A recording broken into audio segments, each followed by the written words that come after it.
Hi guys, எல்லாருக்குமே வணக்கம் and welcome back to this kitchen corner. எல்லாருக்குமே first of all advance happy Christmas and New Year. So இன்னைக்கு நம்ம சேனல்ல நம்ம வந்து 5 different biscuits recipes பார்க்க போறோம். பேக்கிங் சோடா போடாம சின்ன பசங்களுக்கு நீங்க எவ்வளவு வேணாலும் கொடுக்கலாம். அந்த அளவுக்கு ரொம்பவே டேஸ்டாவும் கிரன்ச்சியாவும் எப்படி ரொம்பவே ஈஸியா செய்யலாம் அப்படின்றத நான் உங்களுக்கு சொல்லி தரேன். So இது அதில இருந்து ஒரு எடுத்த பிஸ்கட் தான். கிரன்ச்சினஸ் ரொம்பவே நல்லா இருக்கு. ஸோ வாங்க எப்படி ரொம்பவே ஈஸியாக டேஸ்டியாக செய்யறது பார்த்துடலாம்.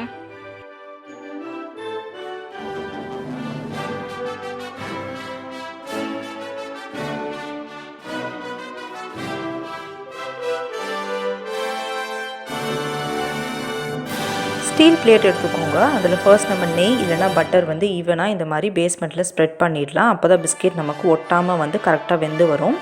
அண்ட் நெக்ஸ்ட்டு வந்து நீங்கள் ஓவனில் பண்ண போகிறீங்க அப்படின்னா அதுக்குன்னு பேஸ்மெண்ட் இருக்கும் இல்லையா, அதுலேயும் வந்து பட்டர் பேப்பர் அப்படி இல்லைன்னா நீங்கள் நெய்யே வந்து இந்த மாதிரி அப்ளை பண்ணிக்கலாம். ஸோ ஃபர்ஸ்ட் பேஸ்மெண்ட்க்கு ஒரு பவுலில் அரை கப் அளவு பவுட்ரு பண்ணி எடுத்துருக்கிற சர்க்கரை, அரை கப் அளவுக்கு நெய் அப்படி இல்லைனா பட்டர் எதுனா ஒன்று நல்லா மெல்ட் பண்ணி சேர்த்துக்கோங்க. நான் வந்து பீட்டர் யூஸ் பண்ணியிருக்கேன் இந்த மாதிரி. அப்படி உங்கள்கிட்ட இல்லைன்னா நீங்கள் ஸ்பூன் கூட யூஸ் பண்ணிக்கலாம். இப்போ அரை கப் அளவு சர்க்கரைனா அரை கப் அளவு தான் வந்து நம்ம நெய் இல்லைனா பட்டர் யூஸ் பண்ணணும். அதுதான் வந்து கரெக்டான கன்சிஸ்டன்சி நம்ம கொடுக்கும். இப்போ சர்க்கரை நல்லா கரையணும், அதனால் நம்ம ஒரு 2 நிமிஷத்துக்கு இதை நல்லா வந்து பீட் பண்ணிக்கலாம். ஸோ நல்ல கன்சிஸ்டன்சிக்கு வந்ததுக்கப்புறமா இப்போ நம்ம மைதா சேர்க்க போகிறோம். மைதா வந்து நம்ம 1 கப் அளவுக்கு சேர்க்க போகிறோம். ஏன்னா நம்ம அரை கப் அளவு நெய் அரை கப் அளவு சர்க்கரை எடுத்துருக்கோம் இல்லையா, ஸோ அது கரெக்டான மெஷர்மெண்ட் வந்து 1 கப் அளவு மைதா தான். இப்போ ஃபஸ்ட்டு இந்த மாதிரி நீங்கள் ட்ரையாக இருக்கிற ஃப்ளோரெல்லாம் மிக்ஸ் ஆகணும், கட்டியாகாமல் அந்த மாதிரி இருக்கிற வரைக்கும் நல்லா மிக்ஸ் பண்ணிக்கோங்க. அதுக்கப்புறமா கையில் வந்து கொஞ்சமாக நெய் தடவிட்டு நார்மலாக சப்பாத்தி மாவுக்கு பிசைவோம் இல்லையா, அந்த மாதிரி பிசைஞ்சிக்கலாம். ரொம்ப ஹார்டாக பிசையக்கூடாது, சாஃப்டாக ஓரளவுக்கு பிசைஞ்சிக்கோங்க. இன்கேஸ் உங்களுக்கு ரொம்ப கொஞ்சம் தண்ணியாக இருக்குது அப்படின்னு நீங்கள் ஃபீல் பண்ணிங்கன்னா இன்னும் கொஞ்சம் மைதா மாவு கூட சேர்த்து நீங்கள் வந்து அட்ஜஸ்ட் பண்ணிக்கலாம். இதில் மெயின் வந்து நீங்கள் பாலோ இல்லை தண்ணியோ சேர்க்கக்கூடாது. ஏன்னா நம்ம ரொம்ப நாள் இது ஸ்டோர் பண்ணி வச்சு கூட சாப்பிட்லாம். நான் கொஞ்சமாக டேஸ்ட்டுக்காக வெனிலா எசன்ஸ் சேர்த்துக்கிறேன். இப்போ பார்த்திங்கன்னா நல்லா சாஃப்டான மாவு ரெடி ஆகிடுச்சு. இப்போது நான் இதை வந்து 5 டிவிஷனாக பிரிக்க போகிறேன். ஏன்னா நம்ம 5 ரெசிபீஸ் பண்ண போகிறோம் இல்லையா, அதனால் இப்போ 5ஆக பிரிச்சிடலாம்.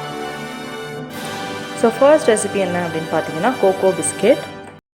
ஸோ எடுத்துருக்க மாவே வந்து நான் ஹாஃபாக டிவைட் பண்ணிக்கிறேன். அதில் ஒரு செட்டாக நம்ம பிரிச்சிருக்கிற மாவில் வந்து நான் கோகோ பவுடர் சேர்க்க போகிறேன். ஏன்னா உங்களுக்கு ரொம்ப சாக்லேட்டி ஃப்ளேவர் வந்து பிடிக்காது அப்படின்னா நீங்கள் இந்த மாதிரி ஹாஃபாக டிவைட் பண்ணி அதுக்கப்புறமா மீதி இருக்கிற டோவில் மிக்ஸ் பண்ணிக்கோங்க. அப்படி உங்களுக்கு அந்த காஃபி டேஸ்ட் அந்த சாக்லேட் டேஸ்ட் ரொம்ப பிடிக்கும்னா நீங்கள் ஸ்ட்ரெயிட்டாக இதையே வந்து பேக் பண்ணிடலாம் பிஸ்கெட்டாக.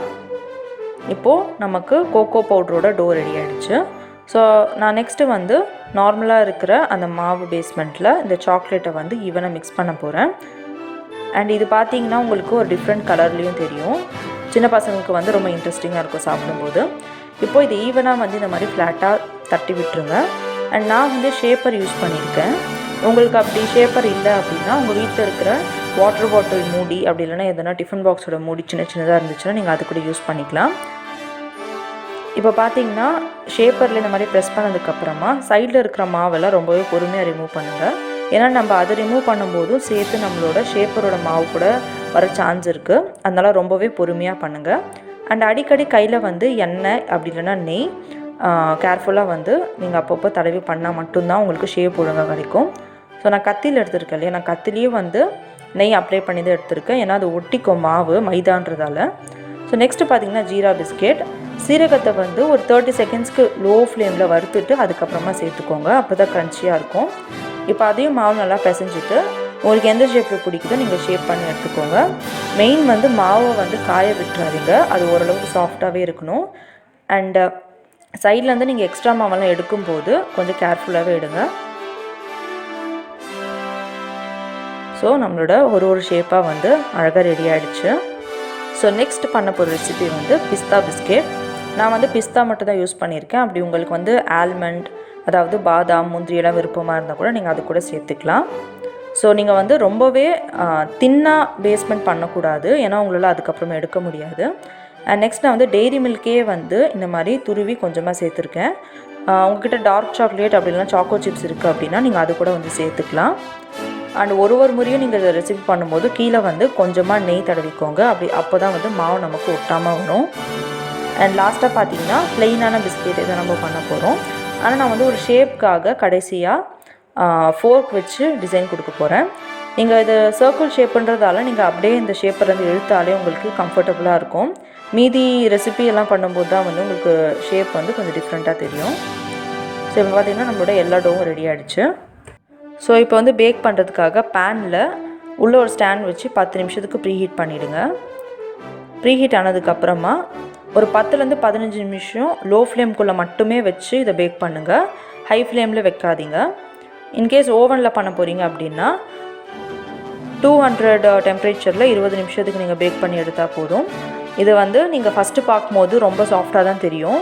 அது ஃபுல்லாக கம்ப்ளீட்டாக ஆறுனதுக்கப்புறமா மட்டும்தான் உங்களுக்கு அந்த பிஸ்கெட் வந்து க்ரன்ச்சி ஆகும். ஸோ நீங்கள் என்னடா வேகவே இல்லையே அப்படின்னு பார்க்காதீங்க. கரெக்டாக 15 நிமிஷம் வந்து நீங்கள் அதை ஸ்டீம் பண்ணி எடுத்ததுக்கப்புறமா ஒரு 10 நிமிஷம் ஆற வச்சு எடுத்திங்கன்னா நல்லாவே க்ரன்ச்சியான பிஸ்கெட் உங்களுக்கு ரெடி ஆகிட்ருக்கும்.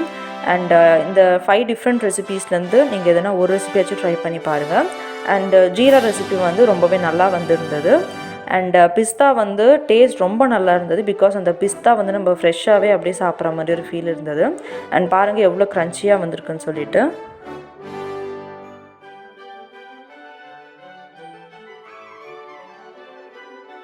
ஸோ அவ்வளோதான் கைஸ், நான் வந்து 5 டிஃப்ரெண்ட்ஸ் ரெசிபிஸ் சொல்லி கொடுத்துருக்கேன் பிஸ்கெட்டில். ஸோ இதுலேருந்து நீங்கள் எதனா ஒன்றாச்சு ட்ரை பண்ணிவிட்டு எனக்கு கமெண்ட்ஸில் கண்டிப்பாக சொல்லுங்கள். அப்போ தான் நானும் நெக்ஸ்ட் என்ன பண்ணணும் அப்படின்னு எனக்கு தெரியும். ஸோ நிறைய பேர் வீடியோ பார்க்குறீங்க, பட் சப்ஸ்கிரைப் பண்ணாமல் போயிருக்கேன். ஸோ மறக்காமல் சப்ஸ்கிரைப் பண்ணியிருக்கேன். அப்போ தான் நான் போகிற நெக்ஸ்ட் வீடியோ உங்களுக்கு அப்டேட் ஆகிட்டே இருக்கும்.